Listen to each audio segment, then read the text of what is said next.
Hey, everybody, you are watching The Main Viewer. Boy, oh boy, this is going to be a big one. We have so much to discuss. We've got a big announcement coming. New Star Trek schedule is out with Strange New Worlds, Picard, Lower Decks, Discovery, even a little bit of Prodigy mixed in there. John Billingsley says he wants to reprise Phlox, Dr. Phlox, in a new Star Trek series. We'll talk about that. We have a Quantum Leap reboot, or is it a reprisal or reboot? I don't know. We'll talk about that in a moment. Q also is, John Delancey, who's Q, is talking about being more mature in Picard. What the heck does that mean? I don't know. We got a lot more to talk about. Rafi and Seven in Picard in a new audiobook. We also have Daily Star Trek News' Alison Pitt, who is joining us a little bit later. You're going to love her. We're going to love her, hopefully, theoretically, but she seems great. We do love her. We're already halfway there. So, so sit back, enjoy yourself, make a cup of tea or a spot of tea or a kettle of tea, because it's going to be a fun one. So first things first, let's introduce everybody. People are like, we don't even know who you guys are. The Dean of Natural Sciences, occasional science advisor for Star Trek, Dr. Mohammed Noor, is here. Hello. Thanks for having me back on the show. Always a pleasure to be on The Main Viewer. We've also got, you know her from Virtual TrekCon, you know her from The Seventh Rule, you know her from Walking Art Made by Melissa. Guess what her first name is? Melissa Longo. Oh. Hi, and it is Melissa. You pretend like you're Italian, Melissa. And I only say this because people at work still have problems with my name. And I've worked there for 7 years. So that's very good. Also, she's a medical doctor. She's also an associate producer of The Seventh Rule. She's our resident web crawler, Dr. Anne Marie, don't call me Anne Mary, Siegel. Hi, and I'm wearing a bracelet from Walking Art Made by Melissa in pretty red V's that say Deep Space Nine in binary code, which I love. And it looks so good pairing with every bracelet I own. My name is Ryan T. Husk, and I wouldn't be caught dead wearing a bracelet ever in my life. Yeah, just kidding. I wear them all the time, like for conventions and stuff. Medallion in the live chat says Melissa. So that's the way to remember it. Yes, Medallion. Yes. Oh, and also don't forget, you're cordially invited to like this page, which is what Medallion said yesterday. For you are cordially invited. Very good. The review on Summon Through. Very good. Yeah. Like this also, video. Victory is like. So give us a like, share it with your friends. Go tweet us out right now and say, you guys, something crazy is about to drop on Virtual TrekCon Live right now. Get up in here. Mohammed's going to hold it up. He's our resident Hulk. Gonna fall on me. Oh my gosh. All right. So first things first, everybody. We've got a huge announcement that we'll be, announcing next week on this show. It will be probably most likely the biggest announcement and the biggest event and the biggest thing we've ever done. Probably the biggest thing you've ever seen in your life. It's gonna be cool. And that mind blown emoji ready. That's all I have to say. All right. So we're going to give you 3 hints as to what it might be, and then you see if you can figure it out. Okay.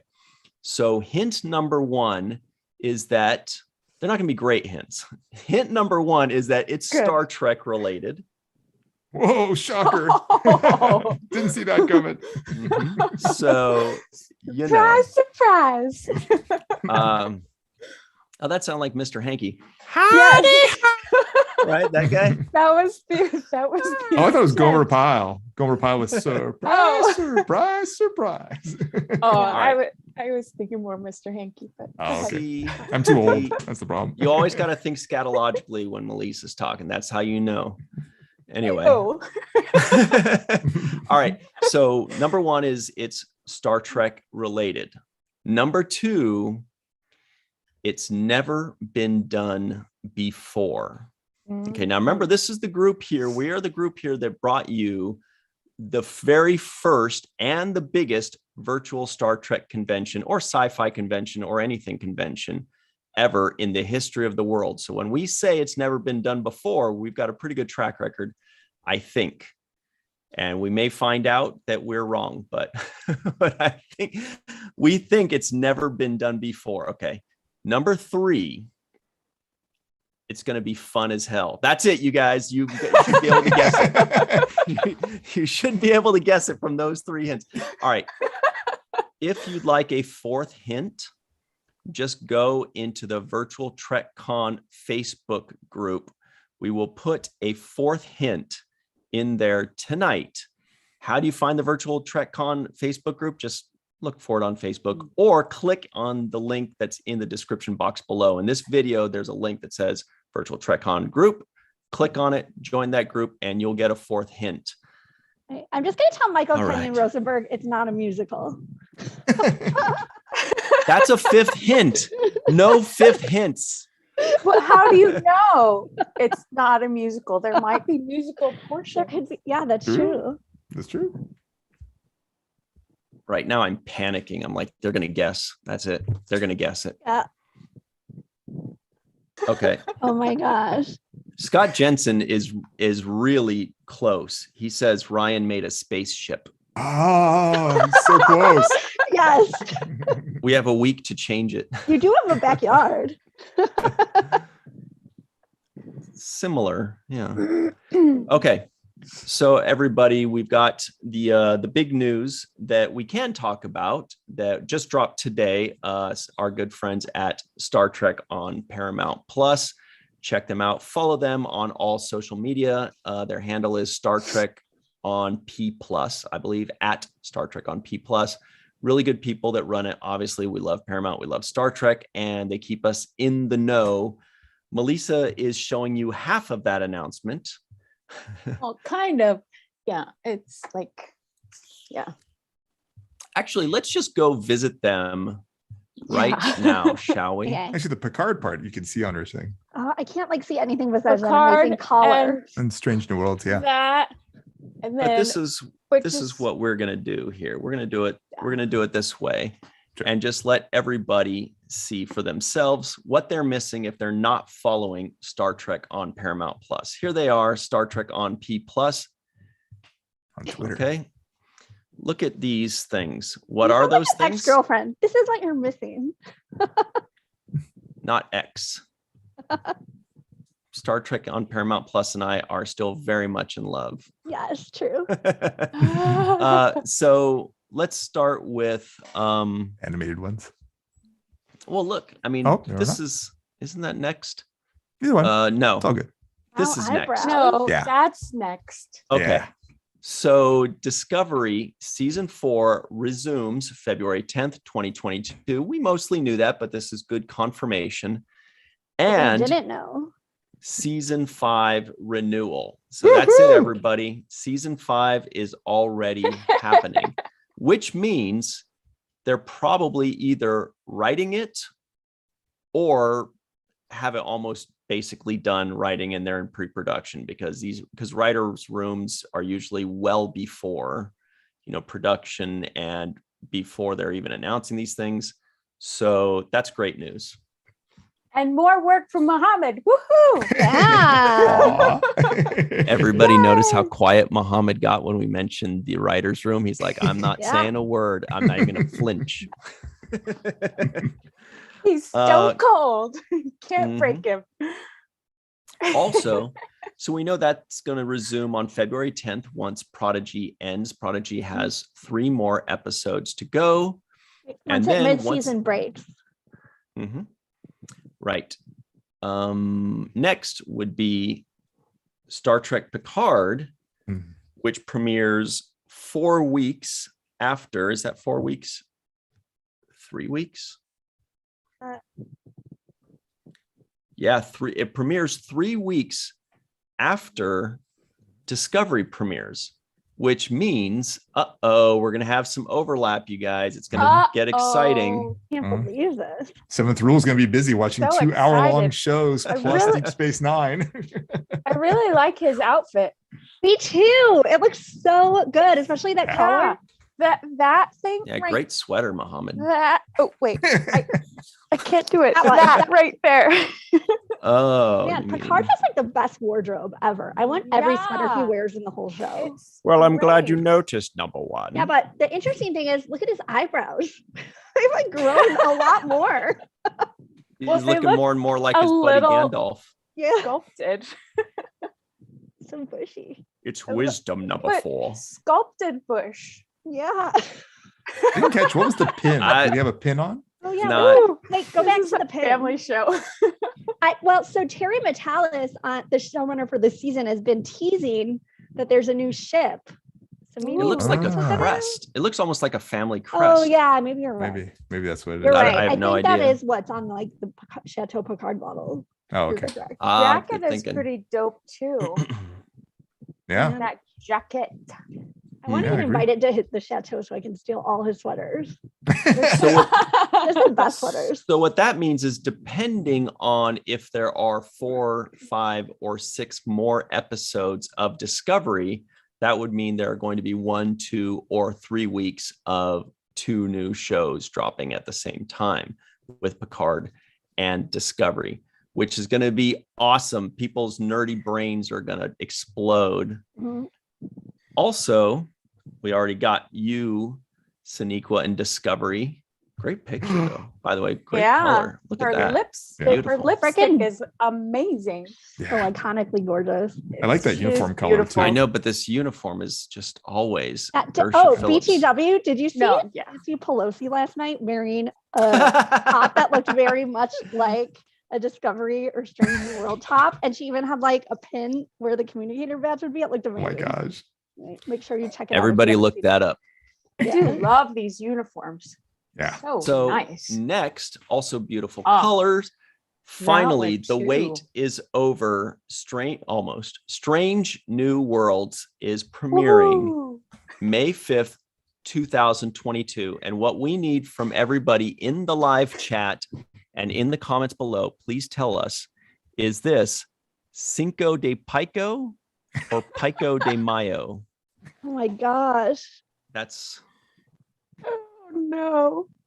Cinco de Pico or Pico de But they Mayo. do- Anyway, They do seem like a fun, like Taco Tuesday type ship because number one orders cheeseburgers. So I feel like they're Taco Tuesdays. Yeah. even though I know it's a Thursday.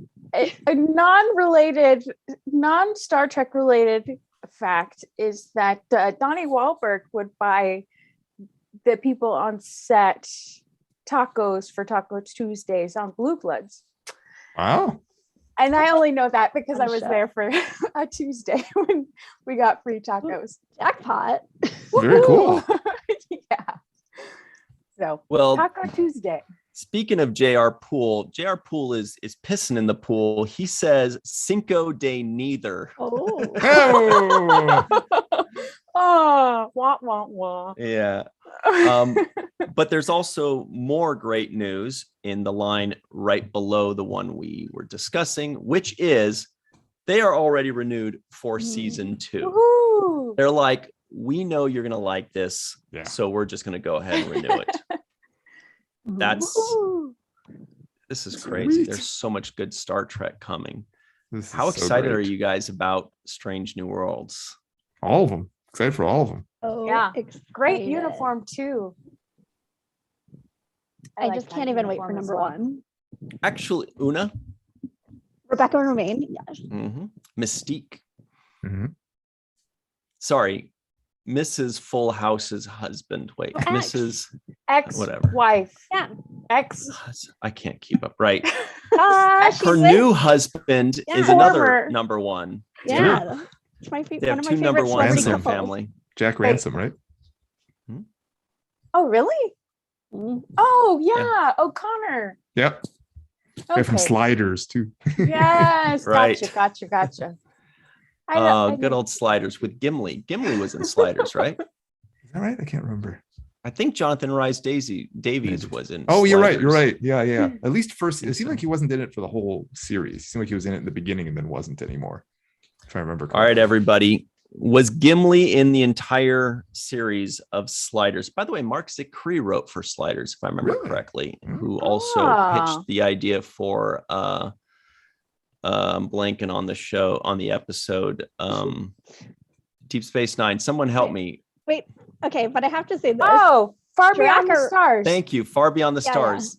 Anne-Marie, you're not helping when you Sorry. say, okay, but I got to change the subject. Okay, but I saw Drakkar say, as Ethan Peck said, may the fifth be Star Trek, which it is after Star Wars is stupid. Yeah. That is very good. Yeah. That is very, just trust May us, the Melissa. Fifth be Star Trek? Because May the fourth is. I don't like it. So Scott Jensen confirmed me. He said Sliders was amazing. He died in season 3, I think. Very good. Yeah. Good knowledge, everybody. Good knowledge out there. Woohoo. Okay. And Robert Kaiser out in Germany reminds us that Da Vinci was in Lord of the Rings. Wait, though, I Yeah. think it might be Austria. Austria. Robert Kaiser, Sure, are if you I in get- Germany or Austria? I think it's Germany. Anyway, Do you live near Max? I know. Yeah. so Like, focus so I can catch up on the live chat. They're so happy. okay. Sorry. So another thing that's coming. So everybody's saying, well, what's after that? Well, what's after that is going to be Lower Decks. Woohoo. It says season 3 is coming and season Season 4 4 renewal, you guys, already. This is like, It's epic. they're on fire. I love this. So Rock will be very happy Wahoo. too. On fire. Wow. She's like, yeah, I know. Yeah, don't I know it? Okay. So what that means, they're saying summer of 2022. Oh, looks It's just a like Star looks like Trek I day. win. Robert Kaiser's from Austria. Go, Dr. Henry. Very good. I want right. some strudel.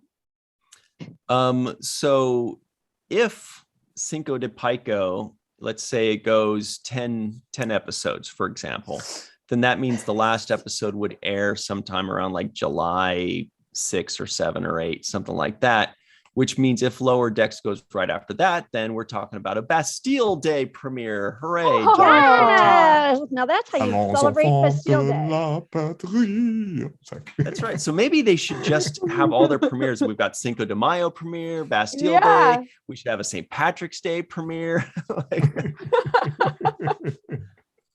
That's all I got. Star Well, Wars that's Day. the day I watched Valentine's Day. That's in February. It's true. But that's not connected to a country.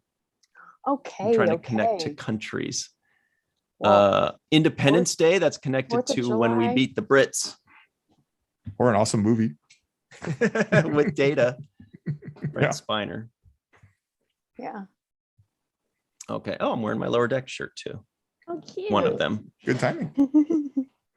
All right. So it's time now. No, it is not time yet for that because there's still one more thing to mention.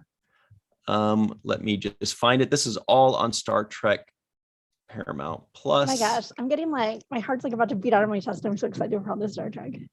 So much good stuff. It's So great. exciting. Here we go. Yeah.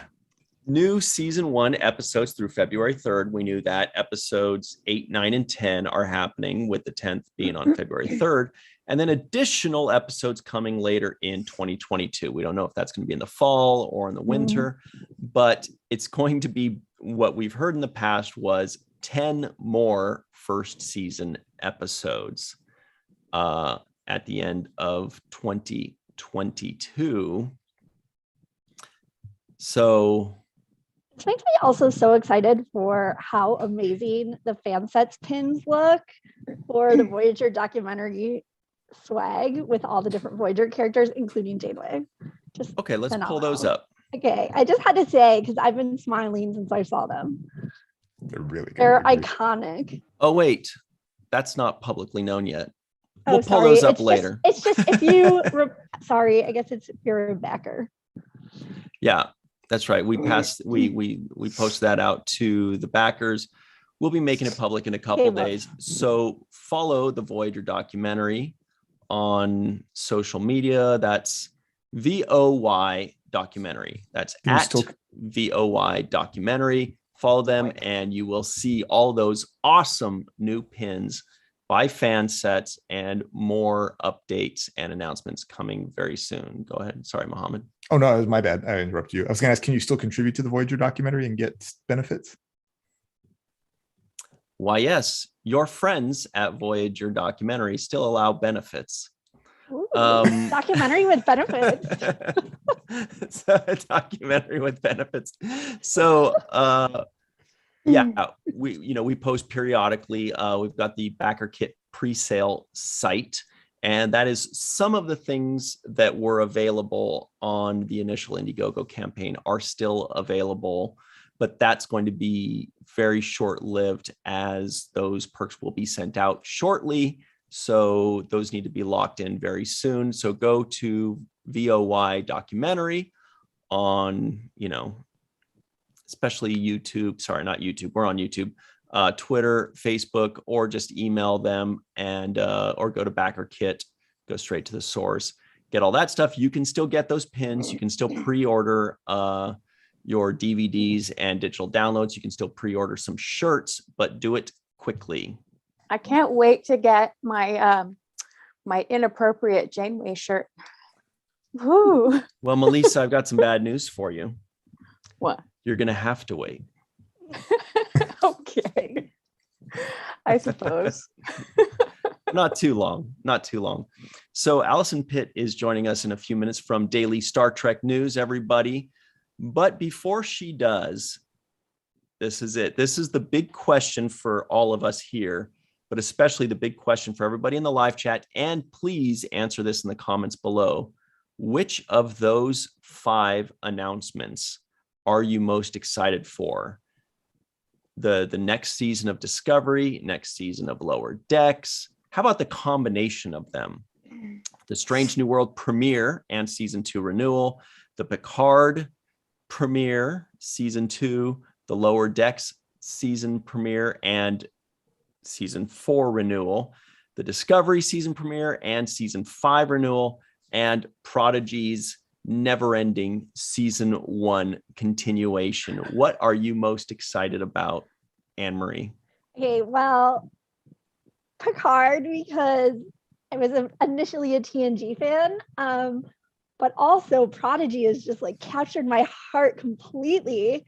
So it sort of depends if we get a cliffhanger with the Chakotay Janeway storyline, or if like how excited I'll be for the second part of season 1. I can't even believe how that show has captured my heart. It's crazy. We'll try very hard to believe But it yeah, because it's great. Picard, because I just love seeing him on screen. So it's Picard? Yes. What about you, Melissa? Which one am I most excited about? I'm gonna have to say it's kind of a tie between Picard and Strange New Worlds. I'm interested in seeing where Picard goes, and I really like Raffi and Seven.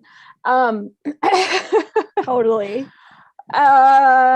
And Strange New Worlds, I want to see what they're gonna do. So I'm curious. And I love a Prodigy, obviously, and Lower Decks is amazing.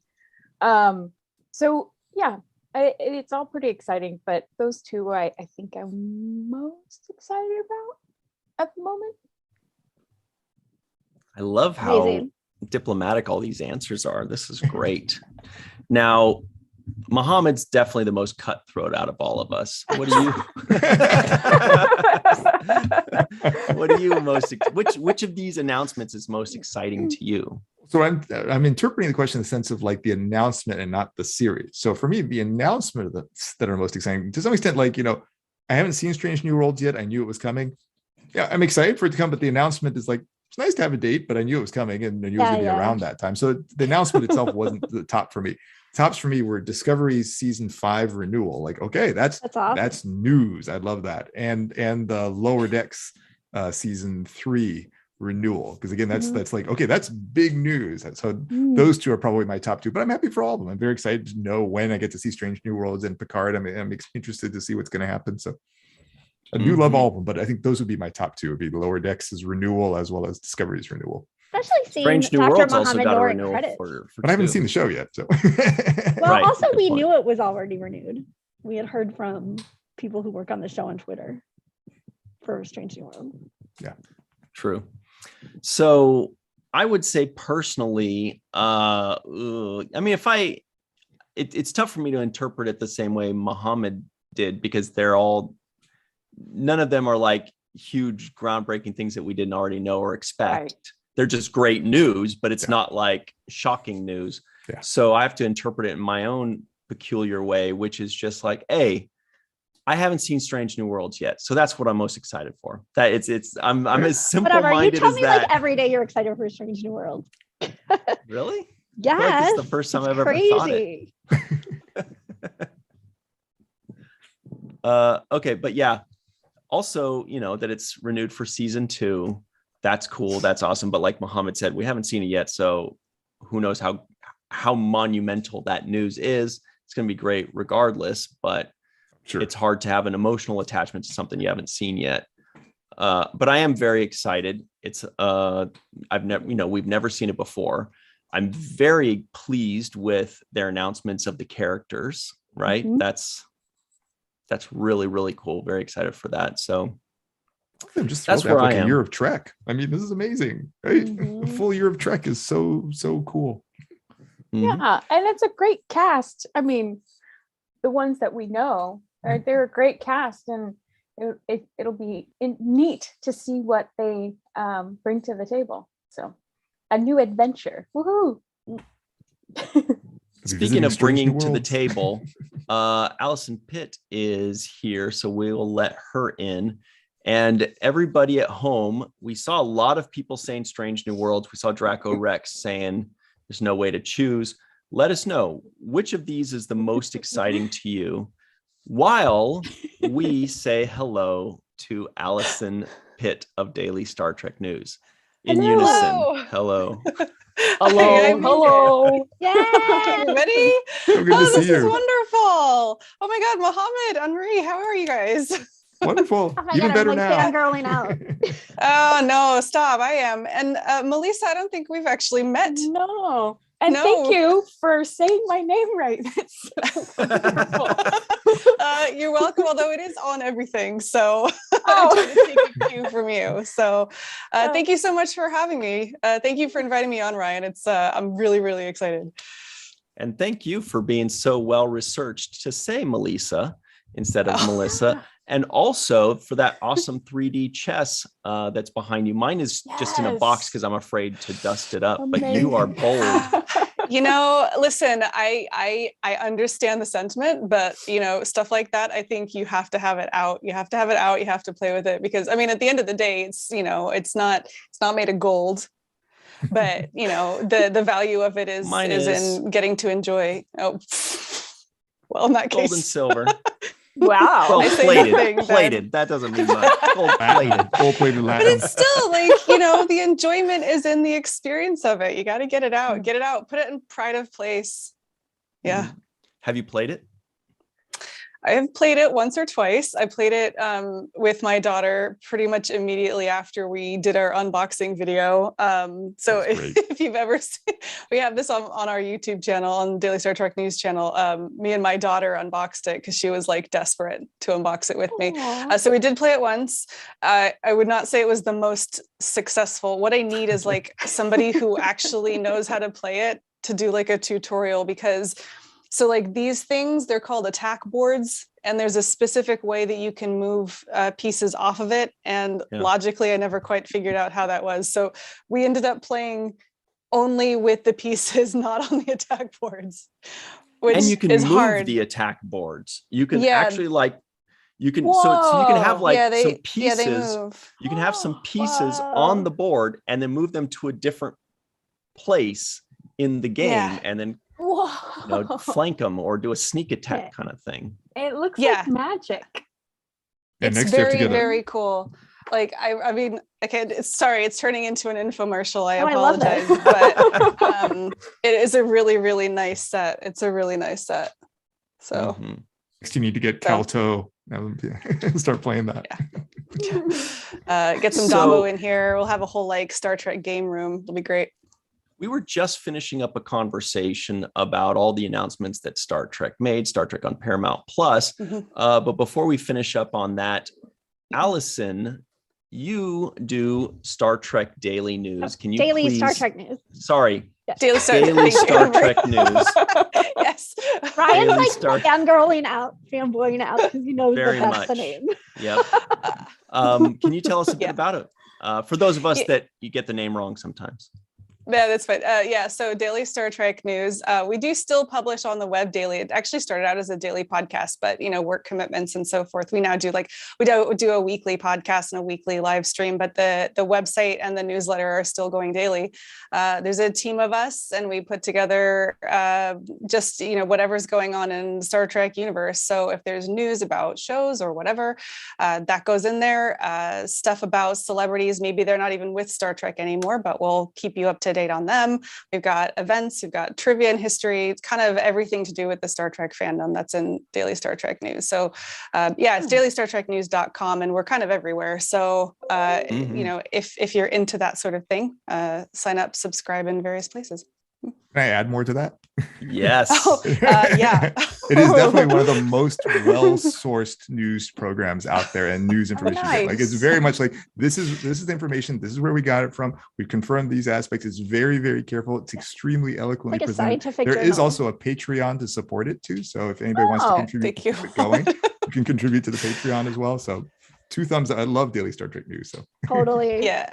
I will say we really, really care about Star Trek fans, and we take really good care to make sure that our sources are reputable. And we're just trying to gather all the different stories from across the interwebs as well.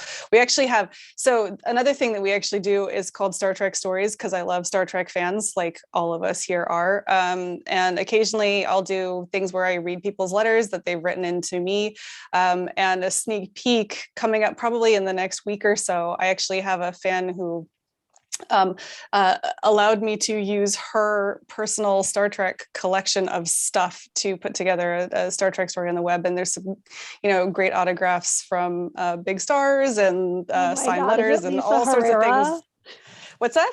Is it Lisa Herrera? No. I'm.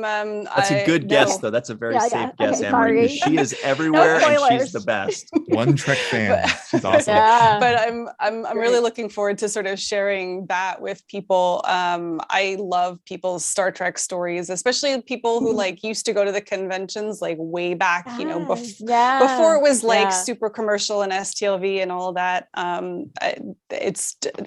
just love doing that, and I love sharing people's stories with people. So look out for that in the next couple of weeks. And one final thing to add, Alison, when I first watched your show on YouTube, I was like, Ryan oh my God, I love her obsessed. voice. Yeah. She's got such a perfect voice for this. It's just like, I was entranced, and I was like, I love her voice. And so you've got a great voice for this. I don't know if you do like radio or anything like that, or if you sing or something like that. I do. No, I don't sing. I have sung in the past, but I don't like it very much. I will say, listen, I like to hear the sound of my own voice. I'm not going to be shy about that. So it's a very huge compliment. I appreciate it. No, I do freelance voiceover, and I've done audiobooks and stuff in the past. So thank you. It's very kind of you anyway. Awesome. And lastly, a lot of people were very excited in the live chat when you popped up. Like Robert Kaiser, who's out in Austria, we know now.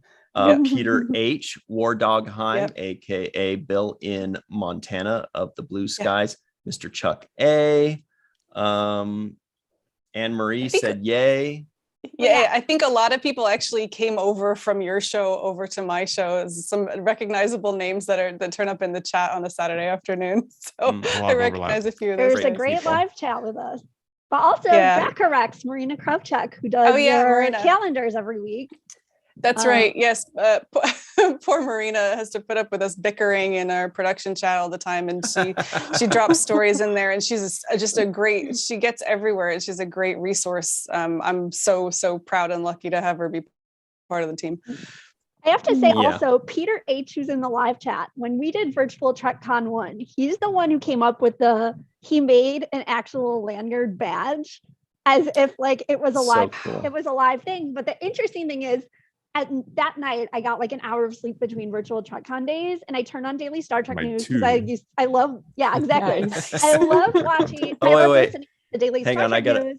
And he was a daily Star Trek news or a Trek news story that week. There it is. I was like, oh my gosh, what a coincidence. I'm hearing about him everywhere. It was a great Trek story. Yeah. Anne-Marie, you've done one, haven't you? No, I'm like too shy. I know Mohammed has. Mohammed's done a Star Trek story before. So Anne-Marie, write to me. Tell me your Star Trek story. I'll put it on the show. It's so fun. I love recognizing people in fandom after I hear them. It's like, I just love your show so much. Real quick, that's so kind of you. Draco Rex, who is Marina, of course, out in New Jersey. She said that you made her blush. So let's make her blush some more. Oh my God. She is just the nicest, coolest, most positive person that just like, she's got her fingers on the pulse of Star Trek events.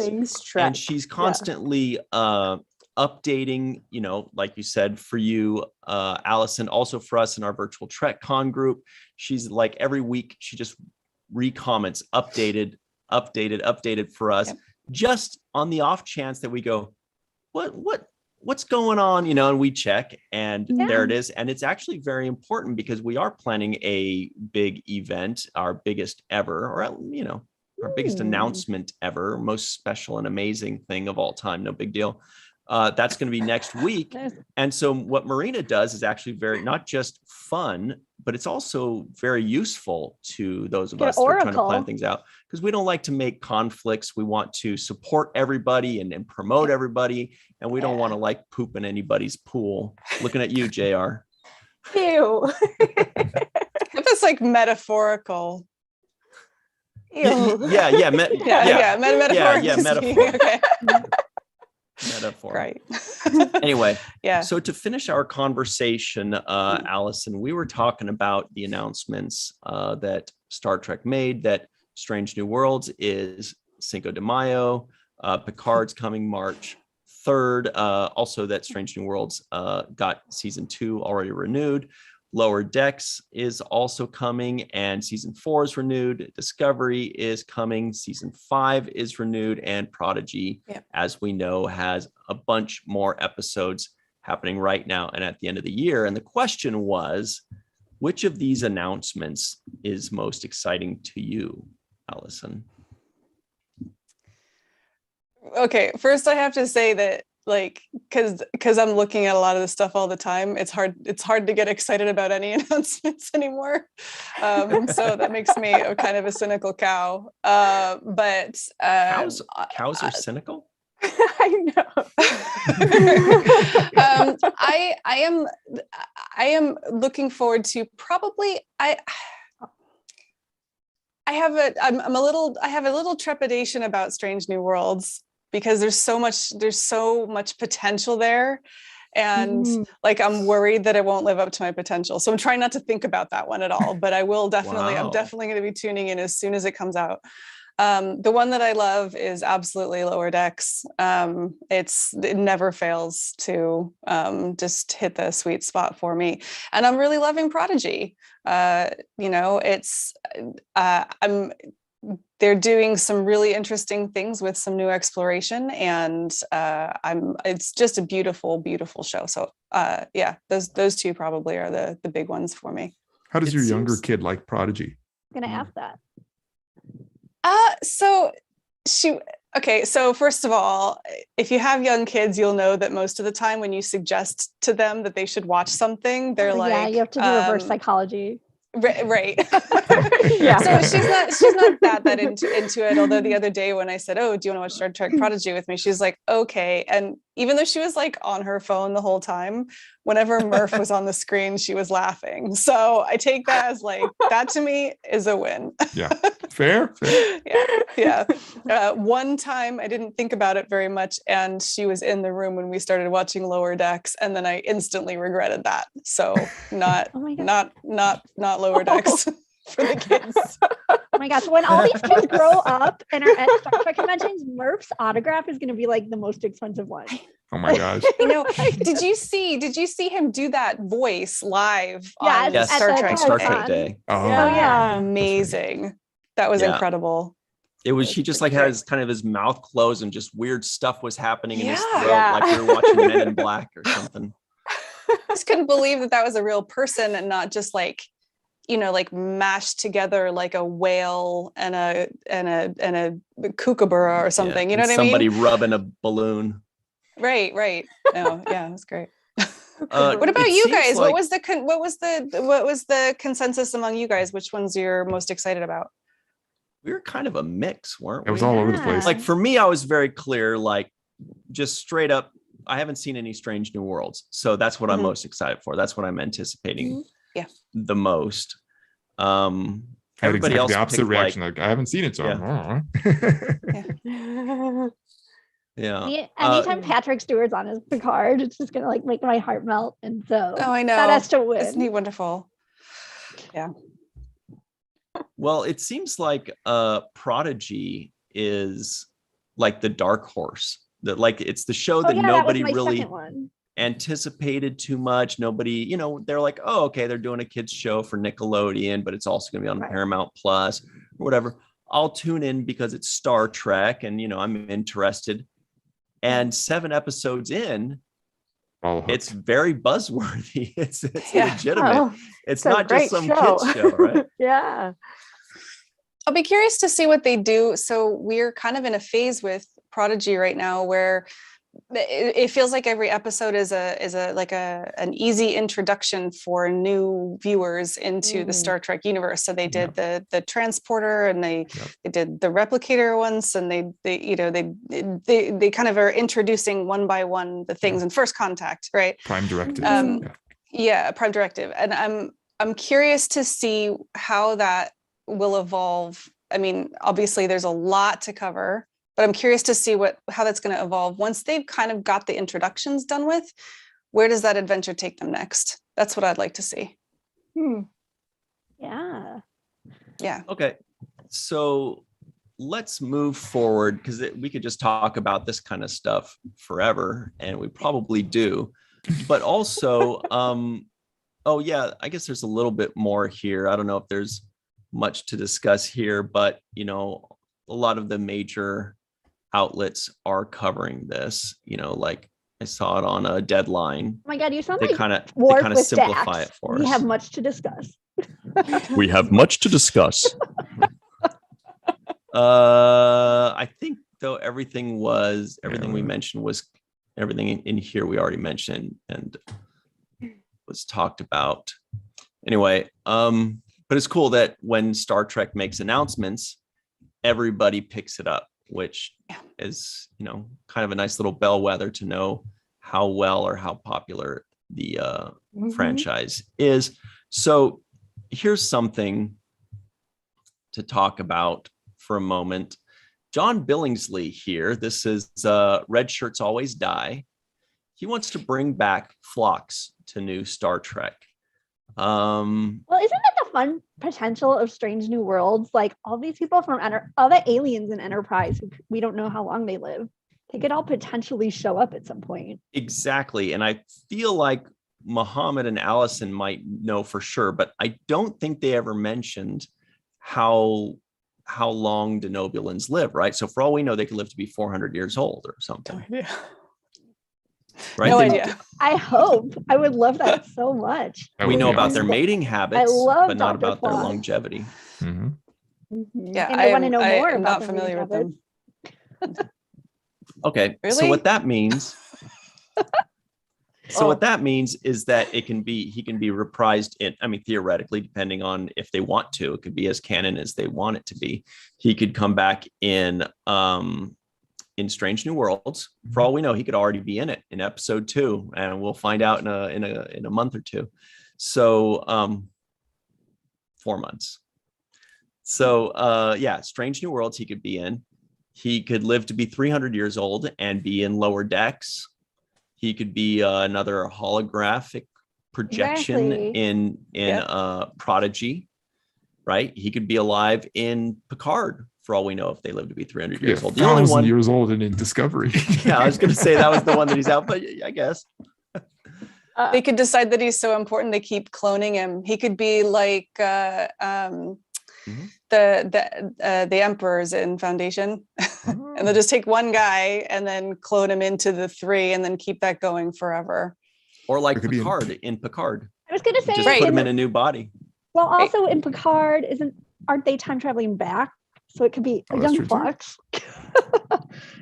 Or could be just a really inbred lineage like the Soongs, where they all look exactly the same. Right. I guess like Picard, where they're traveling back to, they haven't met any aliens yet. Right, like Time Zero and Guinan.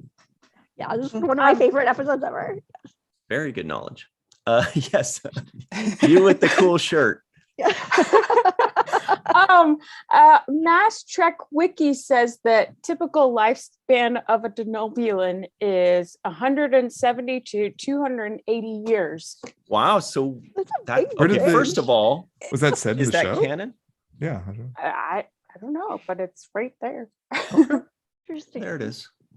But secondly, then, so let's just say average of say 200 years or 220. Then yeah, he can be in Strange New Worlds for sure.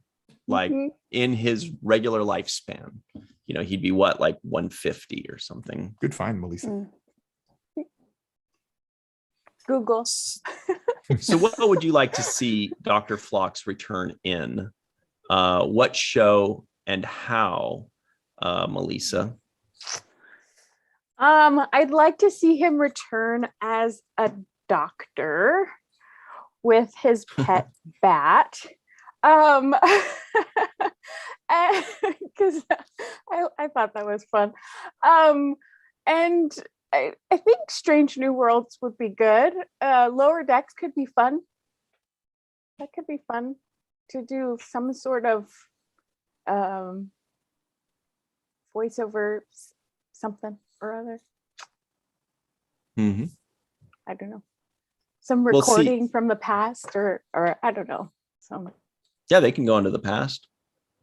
Could be an educational video or something like that where they're watching it too. Yeah. Kind of like Quark in I was just thinking that. yeah. Children of Time. Children of Time. Good knowledge. Wow. What do you think, Allison? What would you like to see Dr. Phlox return as or in? First, I just want to say that I actually haven't watched Enterprise. So I'm not actually. Thank you. Good night, everybody. It was great. No, I haven't. I haven't quite got around to it. I watched TNG about 8 times though. Yeah. You are in for a treat. I don't know. He's a doctor, right? Mm-hmm. He is a doctor. I would go for something that's like, holographic or some kind of historical documentation. I'm always interested to find out. So our universe is pretty small. We kind of, not as small as Star Wars, but we follow one crew really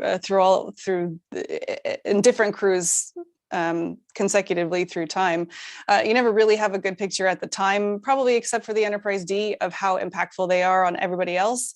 I'd be kind of curious to find out what his impact was with a larger role or how he was remembered. So some kind of historical something, maybe the crew of something reenacts a play about his life and they bring back a holographic representation such a TNG or something. fan thing to say. Yeah. Yeah, it is. It's like Dr. Crusher produces a play, a musical. Let's call it a musical about, or an opera about Dr. Phlox's life. That's amazing. We're gonna have one of the card games. Can Barkley play Dr. Phlox? Yes. But then you lose the opportunity to get the wonderful John Billingsley back. So we need to make sure that he's got an actual role. Although we could do that classic Star Trek thing where he comes back but as a different role, and somebody else is playing the younger him, and then he plays, I don't know, some older mentor. I don't know. I love something like that. A Sith. There's a reason that I am not a writer for Star Trek. He comes back as a thing, just a guy, whatever. Something. Just put him in the script. He'll figure it out when he gets on set. It'll be fine. Mohammed, what do you think? I would totally pick Lower Decks because John Billingsley is so funny. And anybody who's seen him at a convention, he's so funny. So having him have like much more carte blanche to just go wild, I'd love to see him in Lower Decks. I think that's where that would be a great place for it to happen. Yeah. So I'd all in for that. Though I love both Melissa and Alison's ideas too. Anne-Marie.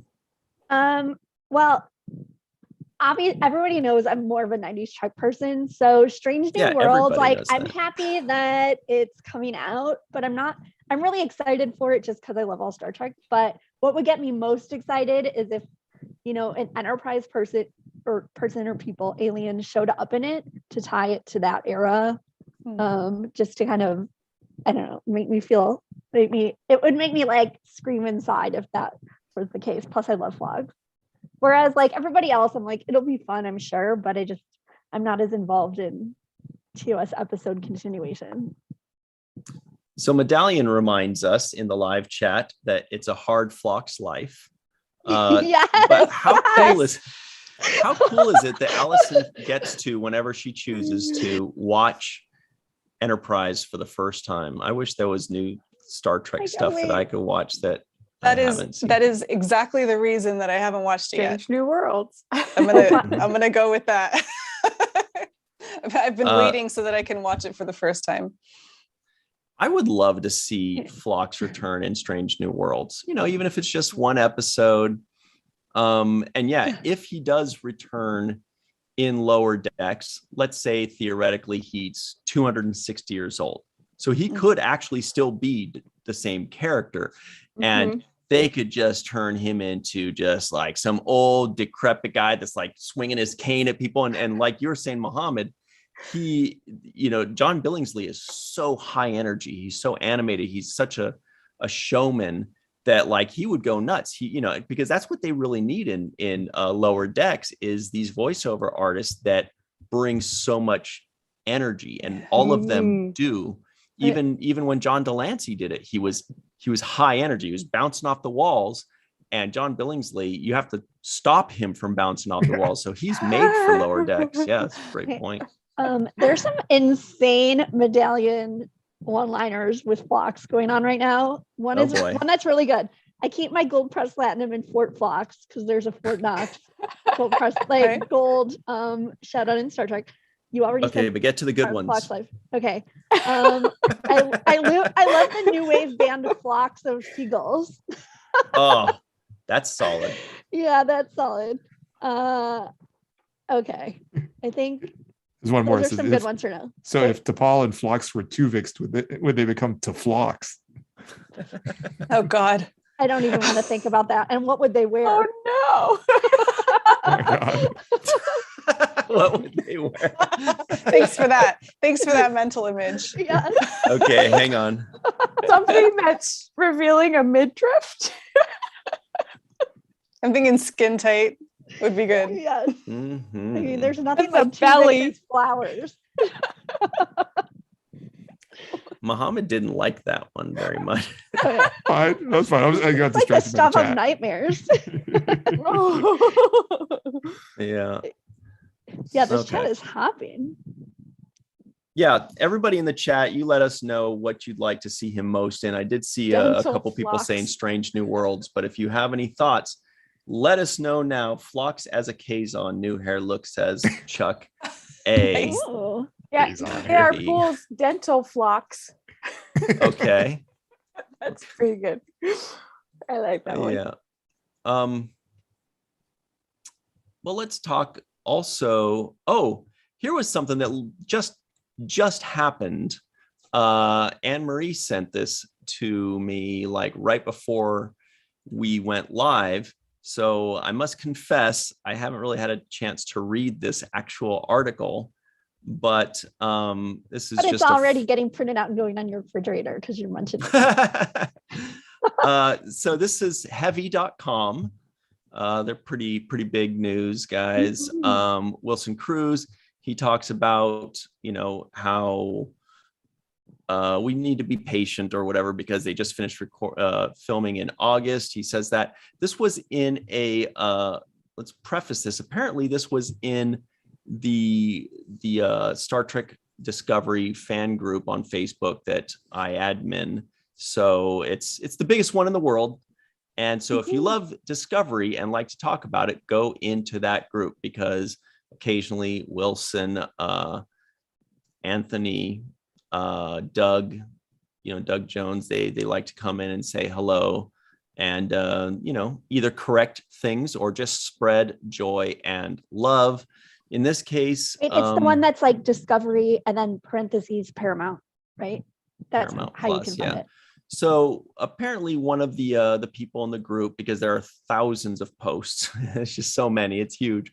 But one of the people was one of the guys was like, he said something like, when is Discovery happening? Why is there a mid-season break? Harumph, he was feeling a little grumpy, but like we can understand that some people just don't understand how these things work. I know I didn't until I moved to LA and started working in the industry.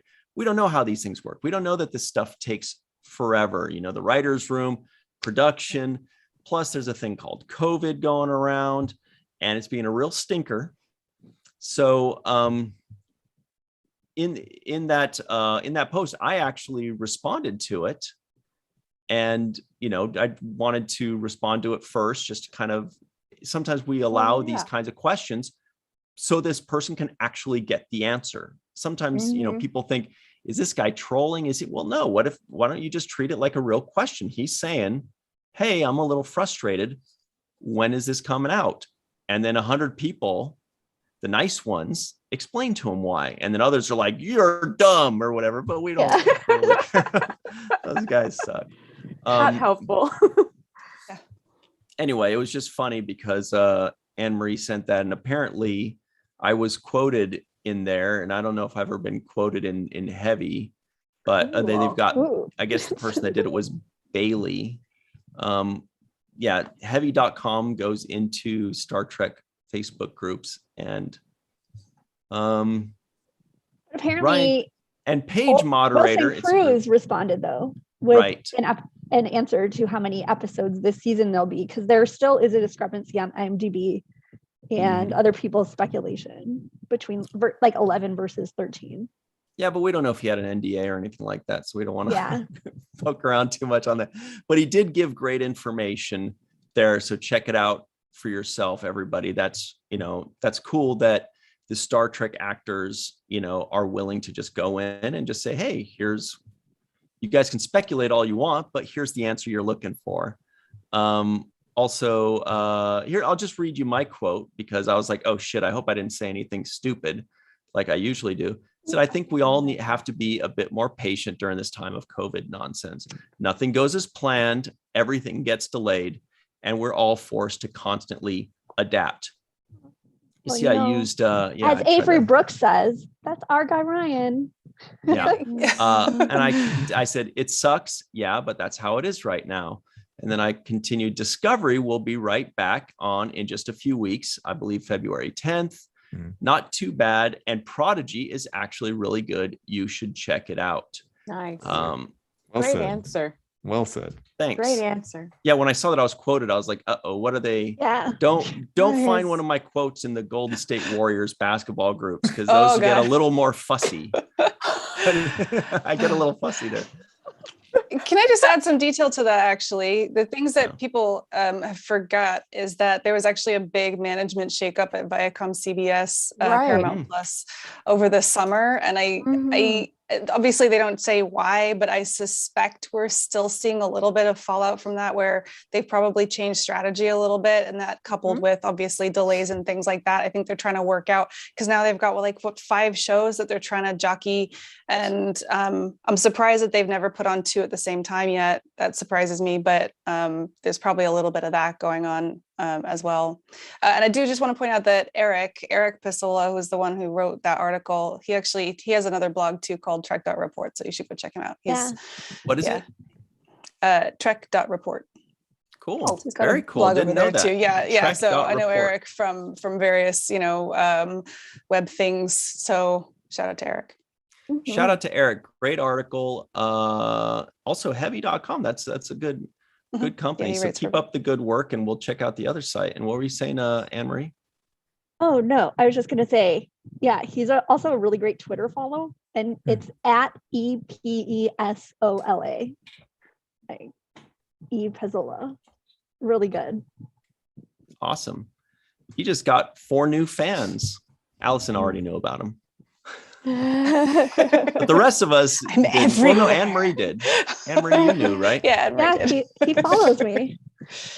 On your original point, Ryan, I mean, it is really nice that so many people, we've talked about this before in the show, but it's nice that so many people from New Trek are so interactive with fans on social media. I mean, and that's something, it wasn't, I'm not trying to diss the old Trek build. I mean, there wasn't the same kind of social media back then, but it's really nice just seeing how many people will respond to tweets and will, comment on your Instagram comments and things like that. So it's really great, writers, actors, all throughout there. So kudos. I know we're all thinking Noah AK right now because Noah AK is definitely huge.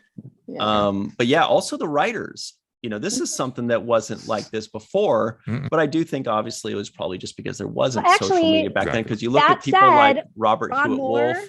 Was a big AOL chat room fan for Star Trek. He was probably like the one to invent it. He would be hanging out in the chat rooms in the 90s on AOL, and also like the precursors to AOL, Prodigy and stuff, like very much interacting. But yeah, I used to be on Prodigy.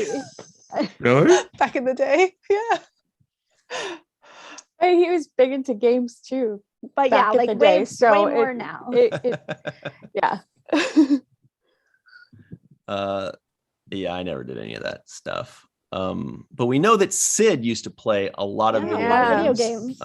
In his trailer. On Deep Space Nine. But yeah, some of them, like I was saying, Robert Hewitt Wolf, Ira Stephen Bear are some of the older ones that are still very interactive, talking about other things. So check them out. But yeah, Mohammed, to your point, the Prodigy writers room, Discovery writers room, sometimes they have actual Twitter handles for the room itself to speak in, as one with one voice, but then individual ones like the Hageman brothers. I guess that's a little less individual, but that's 2 people. Or our buddy Aaron J. Waltke, you can follow him, Michelle Paradise. They're everywhere. There's lots of great ones. Like McMahon. Yeah. Like McMahon, Kimber asks if Allison is a Q. No. No, but then would I say? I don't know. So, but you do know everything. Well, that's probably why she asked the question. Honestly, I have minions. Actually, can I just give a quick shout out to the team because they're busy beavering away on today's articles while I'm sitting here having a fun chat with you guys. So David, Chris, Jack, and T, and of course Marina are the people that put together all of what we do. I press buttons and then I turn up on YouTube occasionally. So those guys get all the credit for everything. Shout out to all of them. Oh, and when's your live show on your YouTube channel for Daily Star Trek News? Is it Saturdays? Saturdays at 2 p.m. Pacific time. Yeah, I haven't done it in a couple weeks because we had a bit of a COVID scare a couple weeks ago. Just this past week, we had, I was doing Trek Talks instead. And then we'd taken some time off over the Christmas break just to give everybody a rest because there's no news. There's almost no news. So we take a break over things like that. So, but yeah, it'll be back this Saturday at 2 p.m. Pacific time. Awesome. That's definitely alert worthy. Yeah, sorry, I totally derailed us. What were we talking about? Minions. Interactive people on Twitter and social media. Yes, interactive people on Twitter. Yeah. I also want to throw one more name in the hat. Terry Metalis, Anne-Marie has been saying, is a great follow as well. But they all are. They're really amazing. It's great to have them embracing the Star Trek universe so much rather than fearing how nerdy we all are and aggressive we are when we're like, oh, this one person has comment, one of the Star Trek actors has responded to a comment, get him. Everybody, they all just jump, they start tweeting like crazy. You know who I miss is Michael Chabon, and I know he's not That- associated with Picard anymore, but he used to be really responsive to people, especially on Instagram. And I know that for a while he was actually publishing sort of backstory to. He did a couple of Medium articles, basically backstory on his vision for like the Romulan refugees. I think I can't remember what they were, but he was very interactive when he was still involved with Picard. That was amazing. He even had that like New Yorker article too, just talking about his love of Star Trek and how it involved in his life, which all my mainstream like non-Star Trek fans, it was even like they were even like amazed by it. It was really cool. But the other he's so respected. The other tie-in that we had mentioned before was the Raffi 7 audio drama that's out now. That people are calling like Picard season 1.5 almost. And in the article I read, professor in it. Fred Tachashore is one of the voices too. So really, yeah, cool. Buddy Shax. Yeah, we love him.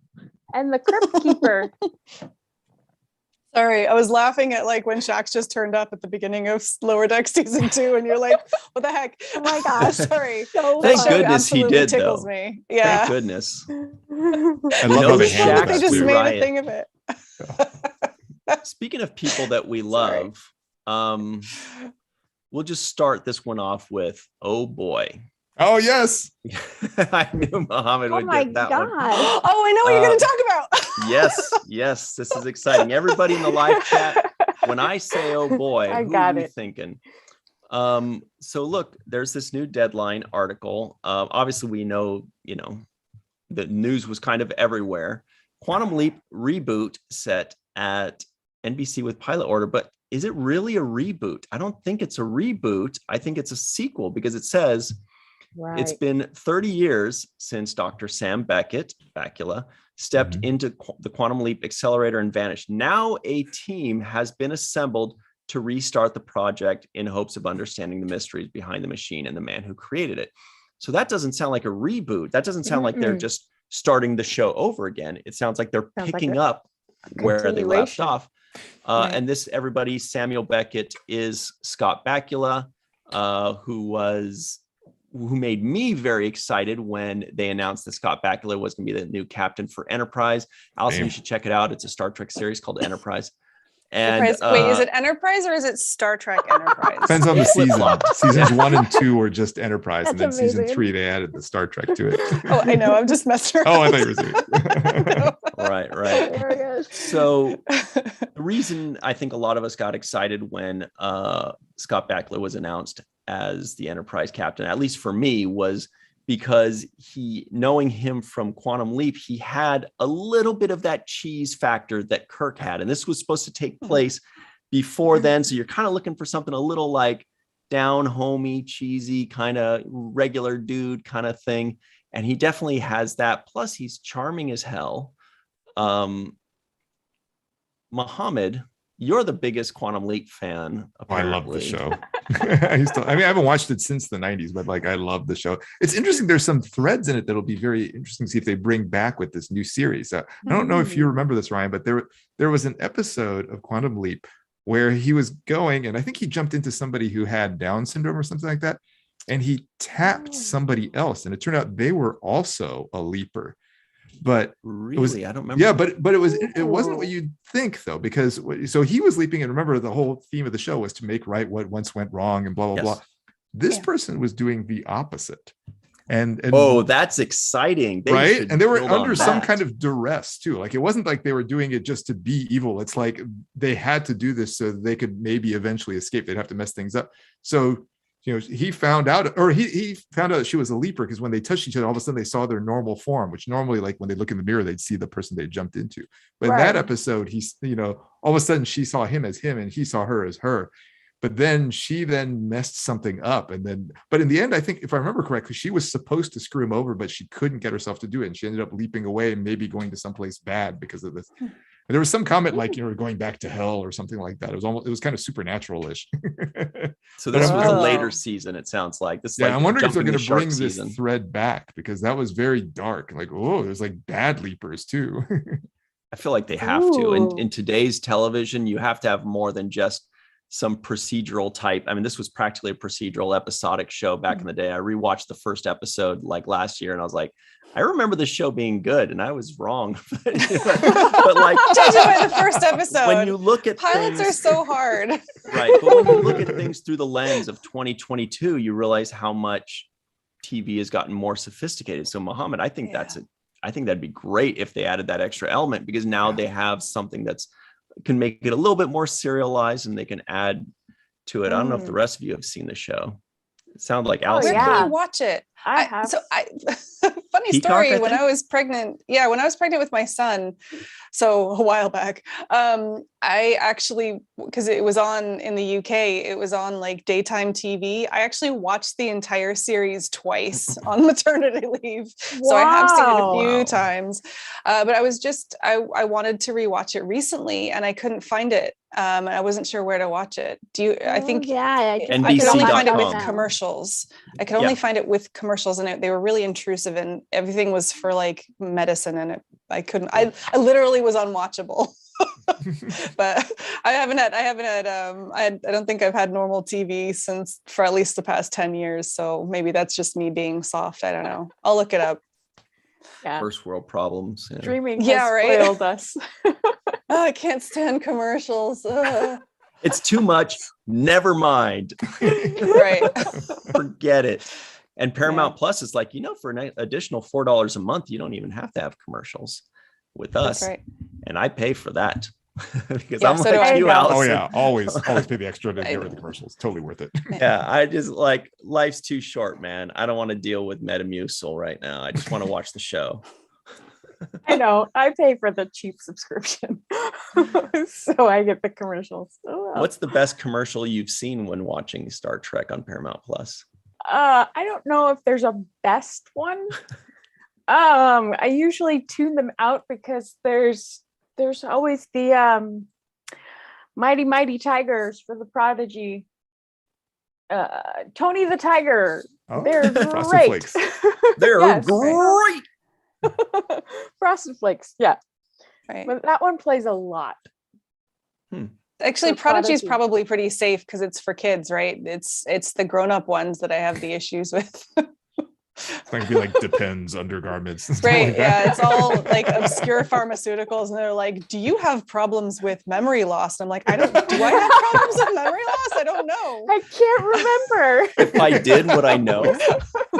Oh. Yeah, it's not my thing.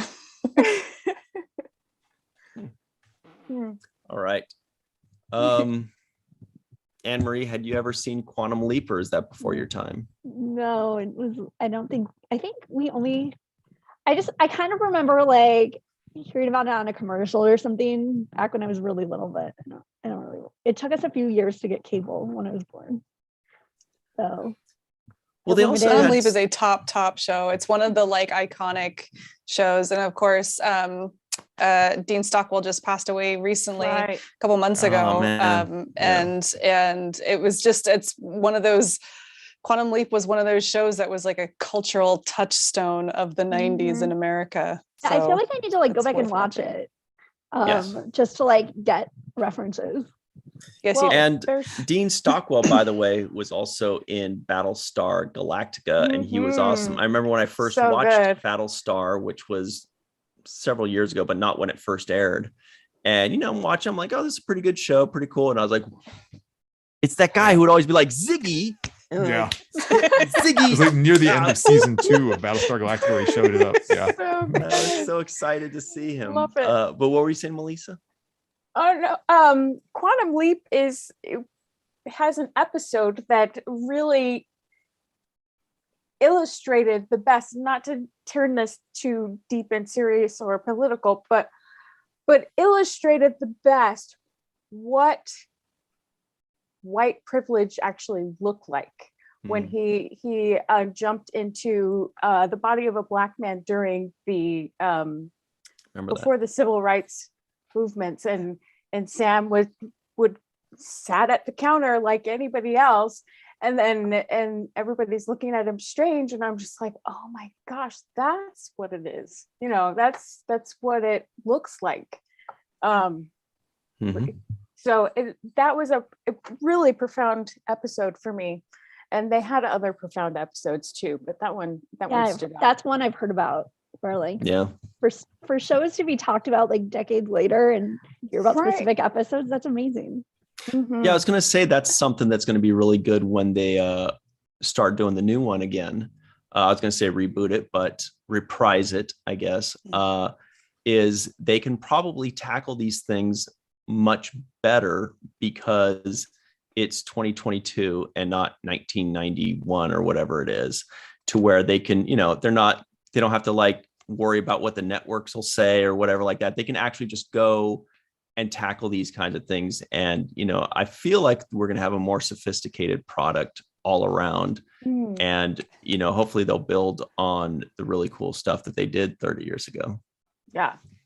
I suspect that some of the stuff wouldn't hold up today. If you go back and rewatch it, I suspect some of it would be considered insensitive because there are quite a few gags that are based around Scott Bakula in a dress.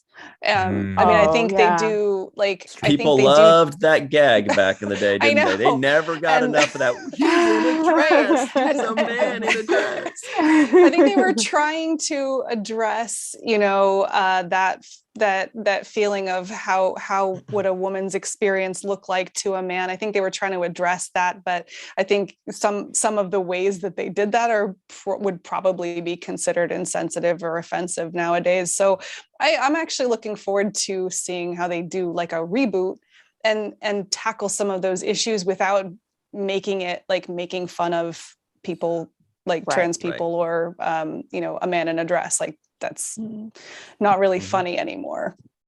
Now, speaking of insensitive and offensive, there's somebody in the chat that's neither of those two things. Okay.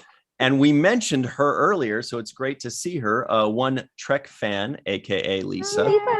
We were talking about you earlier, Lisa. So if you want to find out what, you're just gonna have to go back and like I think she was watch here everything. Yeah, she's been on for a while. She got here. Yeah, she's been here for a little bit. She's quietly lurking. She's everywhere Star Trek is. Yeah, like Marina. Okay. We've got a few minutes left. Who were you going to say something? Okay, no, but I just wanted to point out also with your calendars every week on Daily Star Trek News, they're also great because now that there are some like live events also, there's such a good mix of like live and virtual events. They really help me with my planning of my week. I just love them so much. And I also help out with the To Proudly Go parties on Saturdays at Barracuda Bar in New York, Saturdays 6 to 9. That are live, and it's always like so nice that you guys include those on the calendar too. Yeah, that's literally all Marina being everywhere, compiling them all together. You're not the first person who said that either. It's one of those things that like kind of flies under the radar, and we kind of do them by rote. But every once in a while, somebody will be like, "Hey, I heard about something through your events page, and I got to meet new people." So yeah, so cool. That's good. And if anybody listening to here has events, please send them in. Info at Daily Star Trek News. We'll get them to Marina and we'll get them published. I actually found out recently how Marina knows everything always and keeps track of everything. And I know I'm not supposed to say this, but just between us, she's a dupler. There's like a dozen of her. So that's how. Sorry, Marina. It was going to come out eventually. Don't get stressed. That's why she makes so many dumplings for New Year's feast. I'm like, how is she wrapping all these dumplings? So a couple quick things to touch on before we go. One is from a site, everybody's favorite, called Ababil TV. What's funny about that? That is everybody's favorite. Star Trek. John Delancey talks Q being more mature in the Picard season 2. Pretty good article. Check it out for yourselves. But that I don't really understand how to interpret Q being more mature. I don't know if that mariachi band. Yeah, no more mariachi band. I don't know. Kind of curious about it actually, because that's forgive me. I think I'm forgetting canon here, but Q theoretically doesn't age unless he wants to. Right. And the pictures that we've seen, obviously he's older. I'm kind of curious what's changed. I can't remember where we left him now. Well, it could be Voyager. one of many things. Voyager, It could be just him screwing around with Picard as he usually does. Exactly, Because that's if what I you think. remember, in Yeah, I All wouldn't Good do that. Things, he turned himself into an old man. He's like, I'm sorry, where's your mommy? Or whatever he was, that fun little thing that he was doing. Right. Or it could be that the continuum made him a human. And now he's living out his days as a human and just aging. Or maybe he did it to himself. Maybe he was like, I'm tired of being omniscient, omnipotent forever. I want, they can do pretty much anything with that. And I think all of us will just be happy to see him back rather than trying to put on a wig and a facelift and Right. I'm trying to remember. So it was Voyager, wasn't it? I can't remember. There was the Q and the Gray, and I think there were two. And There's one with there his was the kid guy. too, where they made it where he was trying to get Janeway to babysit his kid. It's like Right, and he Q2. was kind of toying with the idea of like mortality and what that meant. And I forgive me, it's been too long since I've seen them, but I'm curious to see how that ends up playing out, X number of years later. Well, one could theoretically, Q could theoretically have life experiences like other sentient beings experiences, and those experiences form his new maturity. Oh, wait, I mean, why wouldn't it? Although technically he's supposed to be atemporal, right? So Right. Well, but even still, we're all a collection of our experiences, and he's definitely collecting those too. It's all very confusing, but Marina I trust said that he Star Trek actually to was do it most right. recently on Lower Decks time-wise line. I forgot That's about true. that. yes, he was. Timeline-wise, Yes. Okay, so very quickly, last thing, we do want to just mention that Rafi and 7 of 9 from Picard are going to be in a new audiobook entitled, I just had to get this title in, it's called Title. No Man's Land. I'm like, that is the most brilliant title I've ever heard. It's talking about their relationship. And I'm thinking they're probably going to go somewhere scary or spooky that's like No Man's Land, but obviously they're like, so check that out. We don't have time to, I saw it on comicbook.com, look into it, but there's a bunch of other articles on it. That's really cool if they are now doing audiobooks, and this is a great thing. Or audio drama. Well, it's an audio drama, technically. Right, yes, thank you. But yeah, from Simon and Schuster, so official and all that other stuff. Bridge Over Troubled Waters. Love it. And Fred Tatasciore is a Thanks, voice in it. Mohammed. That's right. Oh, cool. Yeah. And it takes off like right where Picard season 1 ends. I think they go off together like on an R&R trip, and then something happens and they have to track that down. But so you're saying it's like season 1.5, right? So that's what some people have lovingly called it. Yeah. I was hoping for a comic series in between because we had the prequel comic Picard series, but those were good too.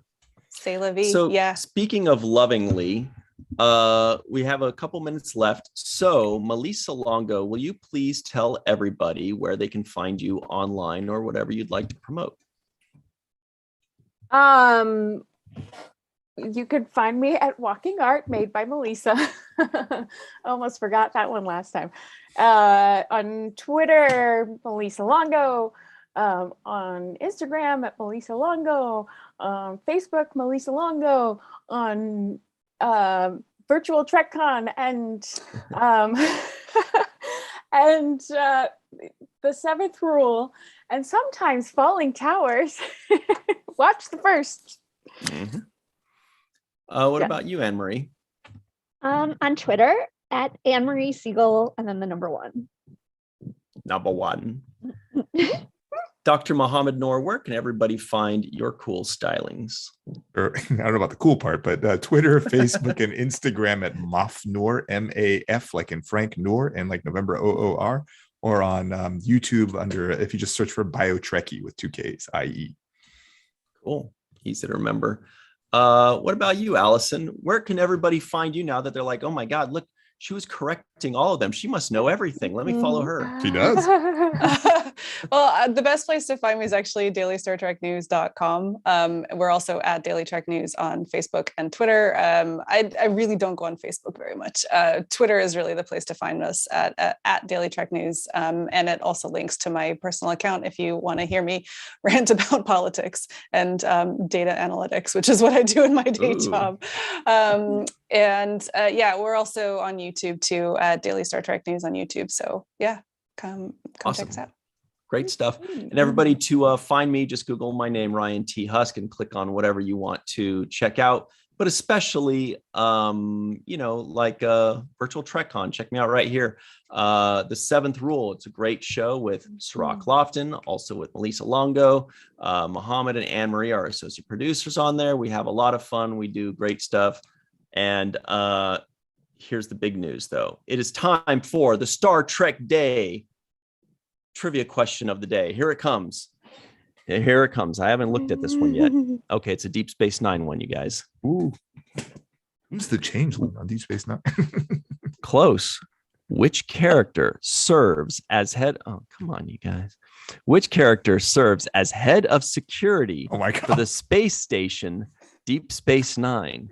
Is it A, Kira Nerys, B, Odo, C, Worf, or D, Benjamin Sisko? Don't answer yet. This is a toughie. We got to let everybody answer this. We should do wrong answers only. Yeah, when it's this easy, yeah. Do wrong.